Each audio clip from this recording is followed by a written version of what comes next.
महाराष्ट्रातील तमाम विद्यार्थी, पालक आणि शिक्षकांना मला आज विचारायचंय, जर 5वी आणि 8वी शिष्यवृत्ती हुकली तर एमपीएससी आणि यूपीएससी काय होईल? कारण फक्त 1% विद्यार्थी, 1% मराठी विद्यार्थीच IAS, IPS आणि कलेक्टर बनू शकतो. आणि जर पहिल्या स्पर्धा परीक्षेमध्ये आत्मविश्वास हरवला तर पुढच्या परीक्षेत काय होईल? मी प्रमोद जगधने आजपर्यंत इयत्ता 5वी आणि 8वीच्या 90,000 विद्यार्थ्यांना शिष्यवृत्ती मिळवून देऊ शकलेलो आहे. त्यासाठी 7 अधिक शैक्षणिक संस्थेसोबत मी कार्य करत आहे. गेल्या 20 वर्षापासून हेच काम मी हाती घेतलेलं आहे. आणि म्हणून तुम्हाला मी आज सांगतो, तुम्हालाही जर शिष्यवृत्ती मिळवायची असेल तर SDA वेबिनार शिवाय दुसरा पर्याय नाही, ज्यामध्ये तुम्हाला मिळतील 5 जादुई ट्रिक्स.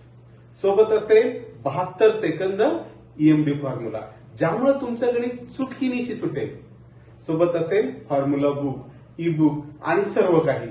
तर वेळ दवडू नका, आजच वेबिनारची लिंक जॉईन करा. धन्यवाद.